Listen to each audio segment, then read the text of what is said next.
শিবপুর উপজেলা চেয়ারম্যান যিনি একজন বীর মুক্তিযোদ্ধা জনাব হারুন খাঁ, উনি ওনার যে খুন, এই খুন মামলার সরেজমিনে যে তিনজন উপস্থিত ছিল তার মধ্যে এবং যে নেতৃত্ব দিয়েছিল সে হলো মহসিন মিয়া। এই মহসিন মিয়াকে আমরা ইন্টারপোলের সহায়তায় দুবাই থেকে গ্রেপ্তার করে গত 20 তারিখ দুপুর নাগাদ আমরা এখানে আনতে পারি। এরপর 21 তারিখে আমরা আদালতে সোপর্দ করছি এবং সে সিআরপিসির 164 মোতাবেক যে আদালতের কাছে জবানবন্দি দেয়, এই জবানবন্দি মোতাবেক সে নিজেকে সম্পৃক্ত করে, ঘটনার সাথে নিজেকে সম্পৃক্ত করে জবানবন্দি দিয়েছে এবং তার সাথে যে দুইজন শুটার হিসেবে যায় ইরান মোল্লা এবং মোবারক, তাদের নিয়ে সে ওখানে যায়। তো এর আগে আরিফ সরকার তার বাড়িতে একটা মিটিং হয়, সেই মিটিংয়ে মূলত সিদ্ধান্ত হয় যে কীভাবে তাকে হত্যা করবে।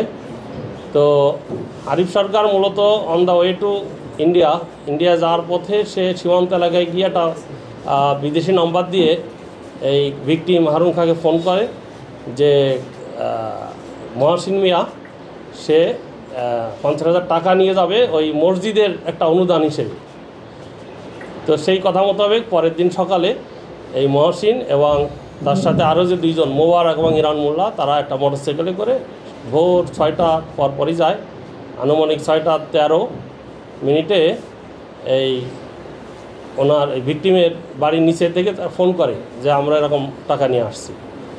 তো তখন এই হারুন খাঁ বলেন যে ঠিক আছে তোমরা উপরে আসো। তখন ড্রয়িং রুমে তার যে চেম্বারে তাদেরকে বসতে দেয়। বসে প্রাথমিক যে আপনার কুশলাদি বিনিময়ের পরে এই ভিকটিম হারুন খাঁ উনি বলেন যে তোমরা বসো, তোমাদের জন্য একটু ফলালি কেটে নিয়ে আসছি। উনি যখন উঠে দরজা থেকে জাস্ট অন্য রুমের দিকে যাচ্ছে তখন পিছন থেকে এই ইরান মোল্লা এবং মোবারক তারা গুলি করে।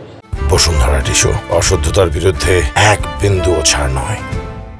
পরপর কয়েক রাউন্ড গুলি করার পরে তারা দ্রুত ওখান থেকে নেমে ওই তিনজনই আবার মোটরসাইকেলে করে চলে যায় এবং হুমায়ুন নামে একজন, সে একটা প্রাইভেট কার নিয়ে আগের থেকে রেডি থাকে। এটা পরিকল্পিত হত্যাকাণ্ড। তখন তারা এখান থেকে ব্রাহ্মণবাড়িয়া সীমান্তে চলে যায়। সেখান থেকে একটা গ্রুপ তারা ইন্ডিয়ায় চলে যায়। আর অস্ত্রসহ আপনারা জানেন যে পরবর্তীতে দুইজন ধরা পড়ে ডিএমপিতে, এটা মতিঝিল থানায় একটা মামলা আছে। তো আমাদের এই যে আজকের যে সংবাদ সম্মেলন, এই যে মহসিন মিয়াকে আমরা ইন্টারপোলের মাধ্যমে গ্রেপ্তার করতে আনতে পারছি, সক্ষম হয়েছি।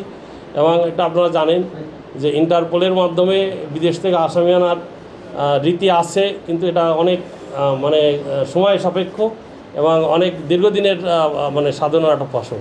এই আসামি গ্রেপ্তারের মাধ্যমে আরও সুসংহত হলো এবং বাকি আসামিদেরকে এই আইনের আওতায় আনতে আরও বেশি সক্ষম হবে।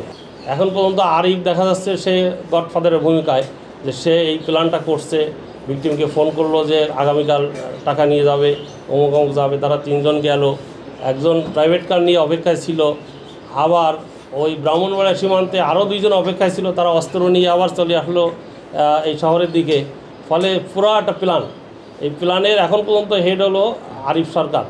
এর বাইরে আরিফ সরকারকে কেউ সহযোগিতা করছে কিনা টাকা দিয়ে, অর্থ দিয়ে বা অন্য কোনো সাপোর্ট দিয়ে, সেটা কিন্তু আমাদের মামলায় আমাদের অব্যাহত আছে এই তদন্ত কার্যক্রম। এই যে হত্যাকাণ্ড, এটা পরিকল্পিত।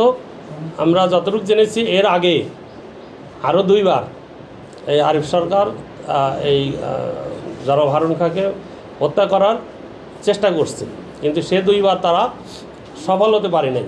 মানে পরিবেশটা তাদের পক্ষে যায় নাই, ফলে সে 2বারে হারুন খাঁকে হত্যা করা সম্ভব হয় নাই।